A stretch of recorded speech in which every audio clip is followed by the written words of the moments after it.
You reheated dinner last night. I know you did. Maybe it was rice from 2 days ago. Maybe it was chicken you cooked on Sunday.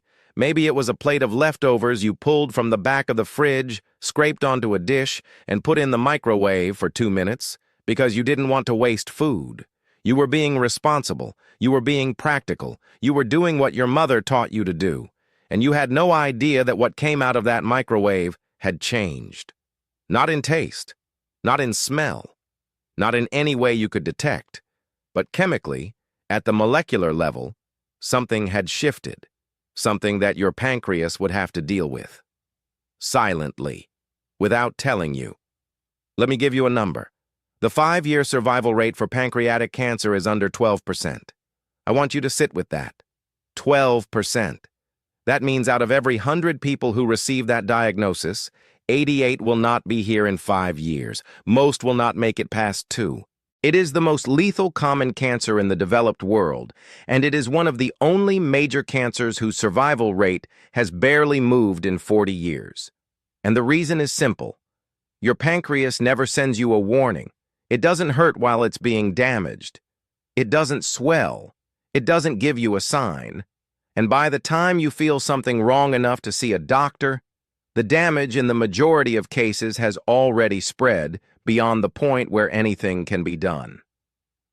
I have sat across from patients who lived clean lives, who didn't smoke, who didn't drink heavily, who exercised, and I had to tell them their pancreas was full of cancer. And every single one of them asked the same question. Why didn't anyone warn me? Today, I'm going to warn you.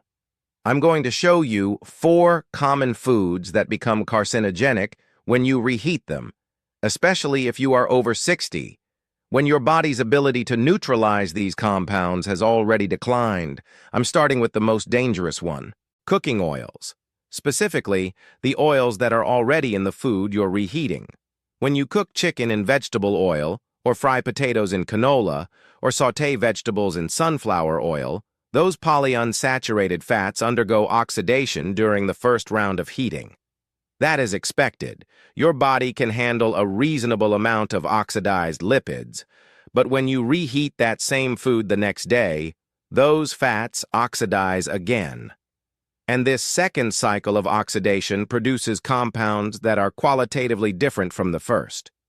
The ones that matter most are called 4-hydroxynonenal, known as 4-HNE, and malondialdehyde, known as MDA. These are reactive aldehydes. They are not theoretical risks. They are classified cytotoxic and genotoxic compounds, meaning they damage cells directly, and they damage DNA. When these aldehydes reach the pancreas through the digestive process, they trigger chronic oxidative stress in the pancreatic ductal cells, the exact cells where the vast majority of pancreatic cancers originate. Repeated exposure over years doesn't just increase inflammation. It creates the conditions for mutations to accumulate unchecked, particularly in the CRAS gene, which is mutated in over 90% of pancreatic ductal adenocarcinomas. And the worst part is that the food looks fine. It smells fine. There is nothing to alert you. The damage is happening at a scale you cannot perceive. What do you do instead? If you cooked food in oil and you want to eat it the next day, eat it cold when that's practical, in salads or wraps. If you must warm it, use the lowest heat setting possible for the shortest time, and stop reheating anything that was deep fried. That food had one life. It's over. But the next food on this list is in almost every refrigerator in the country right now. And what it does when you reheat it has nothing to do with oil. Processed meat. I'm talking about bacon, sausage, ham, hot dogs, deli slices. When these meats are manufactured, they are treated with sodium nitrite, a preservative that keeps the color pink and prevents bacterial growth. During the first cooking, some of that nitrite converts into compounds called nitrosamines, specifically N-nitrosodomethylamine and N-nitrosopyrrolidine. These are among the most potent chemical carcinogens ever studied.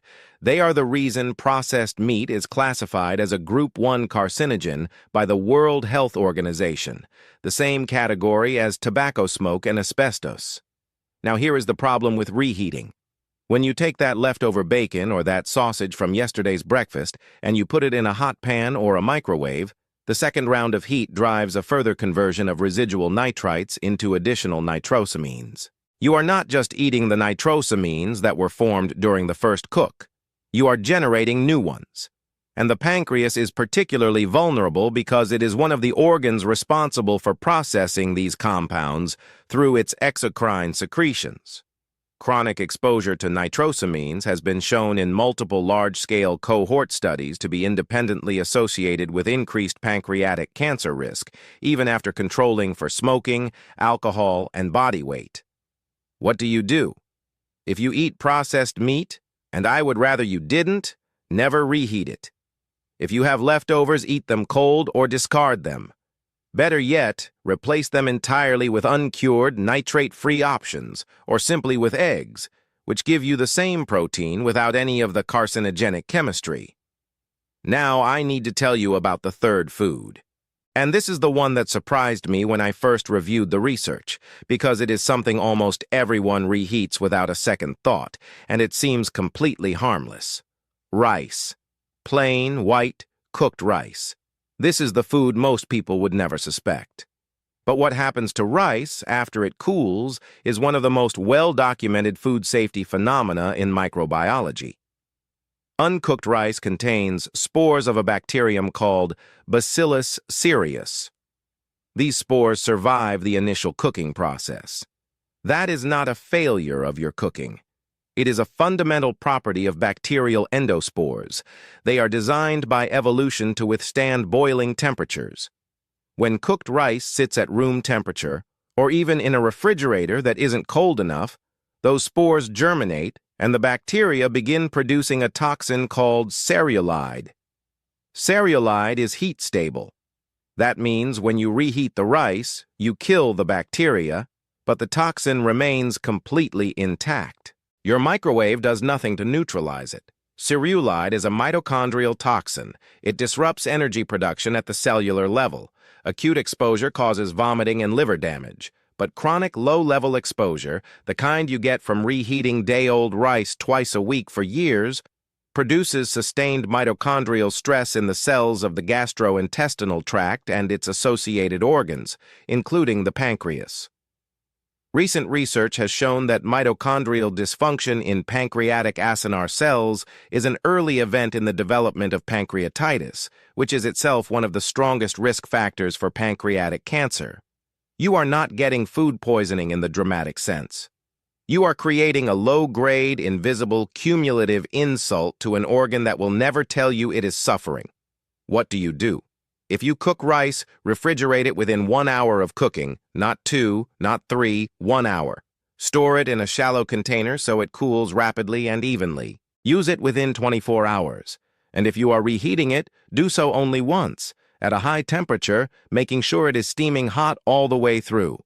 Or simply cook smaller batches so there are no leftovers to manage. I want to stop here for a moment before I get to the last food, because I know what you might be thinking. You might be thinking, I've been reheating rice my whole life. I've been warming up bacon every Sunday. I've microwaved leftover stir-fry 1,000 times. And nothing has happened to me. And you're right. Nothing has happened to you yet that you can feel. But that is exactly how the pancreas works. It absorbs damage in silence. There is no early warning system. There is no equivalent of chest pain for the heart or a lump for the breast. The damage from these compounds is cumulative. It builds over years, over decades.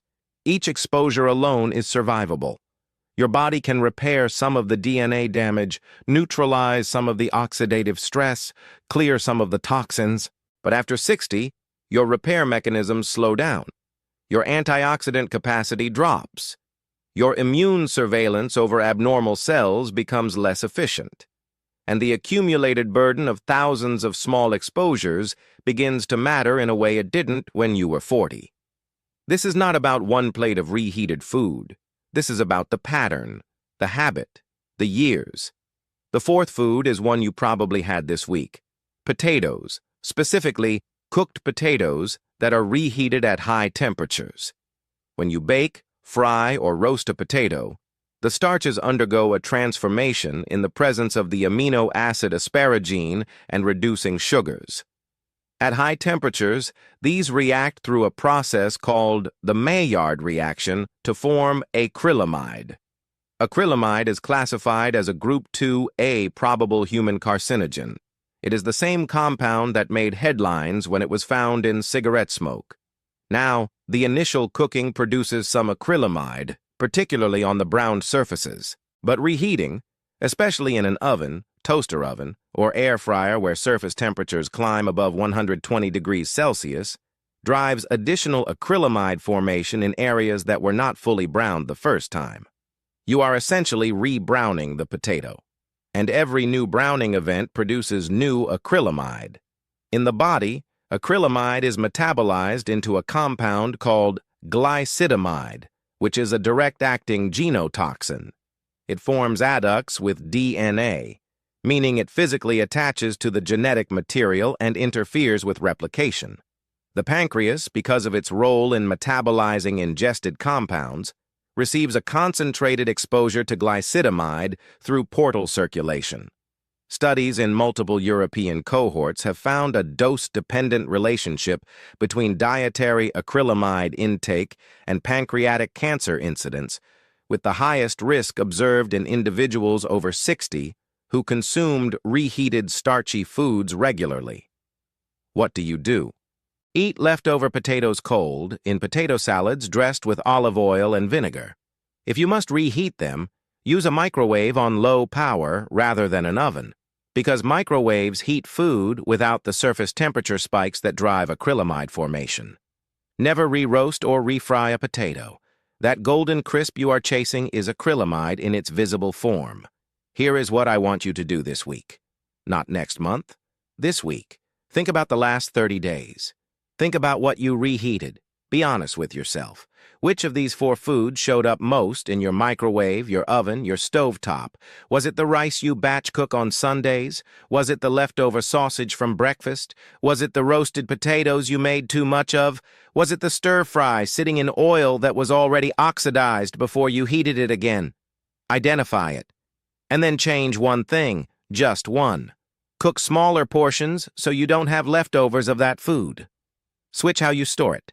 Switch how you warm it. Or stop reheating it entirely. You don't need to overhaul your entire kitchen. You need to break one pattern that has been silently accumulating damage in an organ that will not give you a second chance once it reaches its limit. Which of these four do you reheat the most?